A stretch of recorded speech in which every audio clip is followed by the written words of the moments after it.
റസൂലുള്ളാഹി സ്വല്ലല്ലാഹു അലൈഹി വസല്ലം തങ്ങൾ പറഞ്ഞ ഒരു ഹദീസിലേക്ക് ദുനിയവിയായ ജീവിതത്തിൽ സന്തോഷം വേണോ, ആനന്ദം വേണോ, ആഹ്ലാദം വേണോ, എല്ലാ നിലക്കുള്ള മനസ്സമാധാനവും നിങ്ങൾക്ക് വേണമെങ്കിൽ മുത്തുനബി പഠിപ്പിച്ചു അല്ലാഹുവിനെ സൂക്ഷിച്ചുകൊണ്ട് ജീവിക്കലാണ്, തഖ്വയോടുകൂടെ ജീവിക്കലാണ്. ആ തഖ്വയാണ് നമ്മളൊന്ന് വിശദീകരിച്ചത്. അലിയാന് തങ്ങൾ പറഞ്ഞ 4 കാര്യം സൂചിപ്പിച്ചത്. പ്രിയപ്പെട്ടവരെ, രണ്ടാമതായി മുത്തുനബി പറഞ്ഞു വയസ്ലു റഹിമാ, ബന്ധങ്ങളെ ഊട്ടിയുറപ്പിക്കലാണ്. അത് കുടുംബബന്ധം പ്രത്യേകിച്ച് എല്ലാ നിലക്കും ചേർക്കലാണ്. നമുക്ക് ഞാൻ പറഞ്ഞു പ്രഭാഷണത്തിന്റെ തുടക്കത്തിൽ, ബന്ധങ്ങൾ ഒരുപാടുണ്ട്.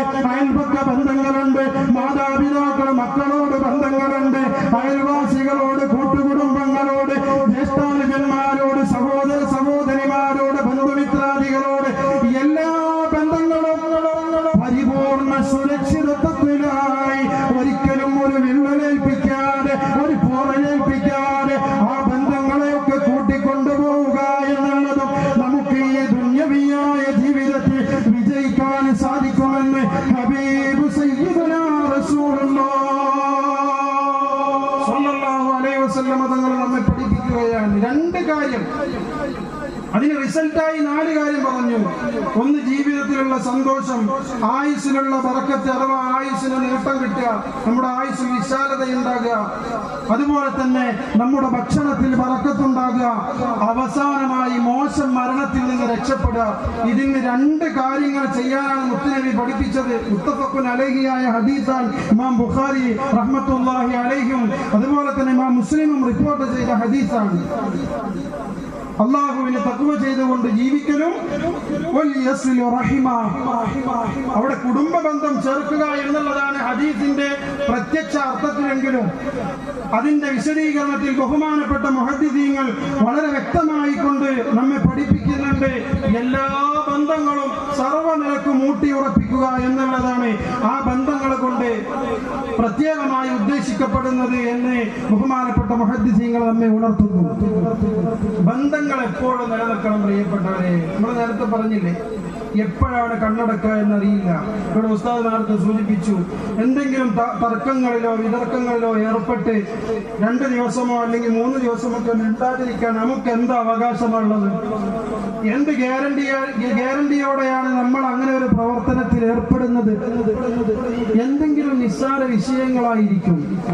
കുറെ ബന്ധങ്ങളിൽ വിള്ളലുണ്ടാകുന്നത് തെറ്റ് ചെയ്തത് കൊണ്ടല്ല, തെറ്റിദ്ധാരണകൾ കൊണ്ടാണ് എന്നാണ് മനസ്സിലാക്കാൻ കഴിയുന്നത്.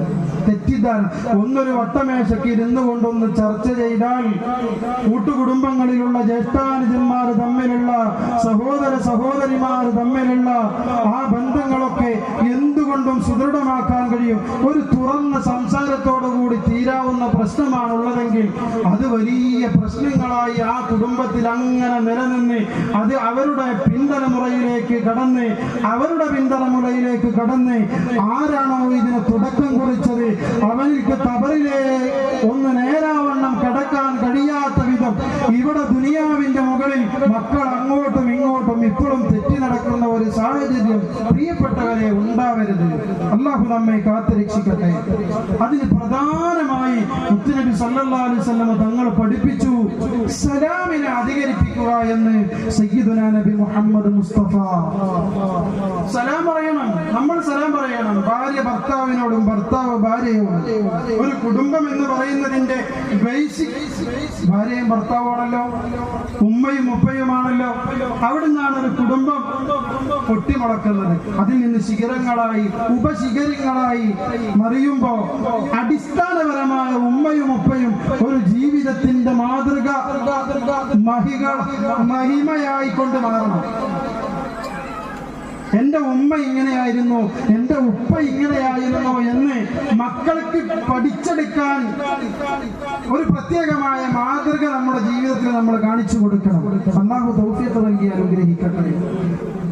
അതാണ് മുത്തുനബി സല്ലല്ലാഹു അലൈഹി വസല്ലം തങ്ങൾ ബഹുമാനപ്പെട്ട അംർ ബിൻ ആസ് റളിയല്ലാഹു തആല അൻഹു റിപ്പോർട്ട് ചെയ്യുന്ന ഹദീസിലൂടെ പറഞ്ഞത്, മനുഷ്യനെ വന്നുകൊണ്ട് മുത്തുനബിയോട് ചോദിക്കുന്നു, അയ്യുൽ ഇസ്ലാമി ഖൈർ, നബിയെ പരിശുദ്ധമായ ഇസ്ലാമിൽ ഖൈറായ കാര്യമേതാണ്?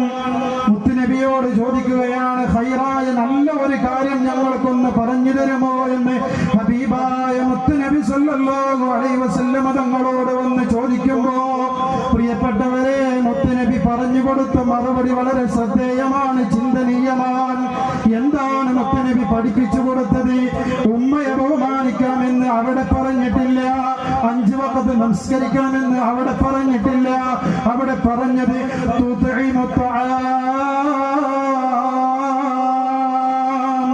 ഈ മജ്ലിസുൻ നൂറിന്റെ അതുപോലെ സ്വലാത്തിന്റെ അതുപോലെ മദ്രസയുടെ സംവിധാനങ്ങൾ വരുമ്പോ, ഒരു പ്രത്യേകമായ സദസ്സുകൾ സംഘടിപ്പിക്കുമ്പോ, അതല്ലെങ്കിൽ ഒന്നുമില്ല എങ്കിലും ആർക്കെങ്കിലും ഭക്ഷണത്തിന് ആവശ്യമുണ്ടോ? ഭക്ഷണത്തിന് ആവശ്യമുള്ളവരെ ഭക്ഷിപ്പിക്കലാണെന്ന് ഹബീബ് സയ്യിദുനാ നബി മുഹമ്മദ് മുസ്തഫ. ഈ മജ്ലിസുൻ നൂറിന്റെ ആത്മീയ വേദിയിൽ നടക്കുന്നത് പ്രിയപ്പെട്ടവരെ അതാണല്ലോ. നമ്മുടെ എന്തെല്ലാം ആത്മീയ വേദികളിൽ നടക്കാറുണ്ട് ഇത്ര ഭക്ഷണ വിതരണങ്ങൾ. ഒരു മുഹിയുദ്ദീൻ ആണ്ട് വരുമ്പോ, റിഫായി ശൈഖിന്റെ ആണ്ട് വരുമ്പോ, നമ്മൾ ഇവിടെ ചൊല്ലിയ അസ്മാഉൽ ബദരീങ്ങളുടെ ആണ്ട് വരുമ്പോ നമ്മൾ ഭക്ഷണം വിതരണം ചെയ്യുന്നു. അത് ഇസ്ലാമിൽ ഏറ്റവും ഖൈറായ കാര്യമാണെന്ന് സയ്യിദുനാ വ നബിയുനാ നബി മുഹമ്മദ് മുസ്തഫ. അതുകൊണ്ട് എന്റെ പ്രിയപ്പെട്ടവരെ, സാന്ദർഭികമായി ഞാൻ സൂചിപ്പിക്കുകയാണ്, മജ്ലിസുൻ നൂറിന്റെ സദസ്സ് ഇവിടെ നടക്കുന്ന കാലത്തോളം ഇലാ യൗമിൽ ഖിയാമത്ത് നടക്കണം. ഖിയാമത്ത് നാൾ വരെ അത് നടന്നുകൊണ്ടിരിക്കണം. നമ്മുടെ പ്രയാസങ്ങൾക്ക്, പ്രതിസന്ധികൾക്ക്, ബുദ്ധിമുട്ടുകൾക്ക്, നൊമ്പരങ്ങൾക്ക്, സങ്കടങ്ങൾക്ക് അസ്മാഉൽ ബദർ ചൊല്ലിക്കൊണ്ട് ജഗനിയന്താവായ റബ്ബിന്റെ ദർബാറിലേക്ക് നമ്മൾ കരങ്ങൾ ഉയർത്തുമ്പോ, കരങ്ങൾക്ക് ഇജാബത്തുണ്ട് എന്നുള്ളത് എത്രയോ അനുഭവങ്ങളിലൂടെ സ്ഥിരപ്പെട്ടതാണ്. ഈ പാവപ്പെട്ട വിനീതൻ പലയിടങ്ങളിലും പോകുമ്പോ സംഘാടകർക്ക് പറയാനുണ്ട്, ഒരു പിടി അനുഭവങ്ങൾ പറയാനുണ്ട്. ഉസ്താദേ, കഴിഞ്ഞ മജ്ലിസുൻ നൂർ കഴിഞ്ഞപ്പോ ഞങ്ങളുടെ ഉപ്പയുടെ കാഴ്ചശക്തി തിരിച്ചു കിട്ടാൻ വേണ്ടി മജ്ലിസുൻ നൂറിലേക്ക് ഭക്ഷണം കൊടുത്തവരുടെ അനുഭവങ്ങൾ പറയുന്നത് ഈ വിനീതന്റെ കാതുകൊണ്ട് കേട്ടിട്ടുണ്ട്. അല്ലെങ്കിൽ ഭക്ഷണത്തിലേക്ക്, അല്ലെങ്കിൽ സ്വതക്കയായിക്കൊണ്ട് എന്തെങ്കിലും കൊടുത്ത് ആത്മാർത്ഥമായി നിങ്ങൾ ചെയ്യുന്ന സ്വതക്കയുണ്ടല്ലോ, എന്തെങ്കിലും ഒരു നിയ്യത്ത് വെച്ചുകൊണ്ട് നിങ്ങൾ ചെയ്തു നോക്കൂ പ്രിയപ്പെട്ടവരെ. അതാണ് ബക്കറ്റ് പിരിവ് വരുമ്പോ ഞാൻ പറഞ്ഞത്, എന്തെങ്കിലും ശർറായ ഫലാഹുകൾ നമ്മുടെ ആയുസ്സിൽ അല്ലാഹു തീരുമാനിച്ചിട്ടുണ്ടോ എന്ന് എനിക്കോ നിങ്ങൾക്കോ പറയാൻ സാധിക്കുകയില്ല. മുത്തുനബി നമ്മെ പഠിപ്പിച്ചിട്ടുണ്ട്, സ്വതക്ക കൊണ്ട് എല്ലാ ആഫത്തും മുസീബത്ത് ബലാവും നീങ്ങുന്നതാണ്. അതുപോലെ തന്നെ ലാ യുറദ്ദുൽ ഖളാ ഇല്ലാ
ചര്യ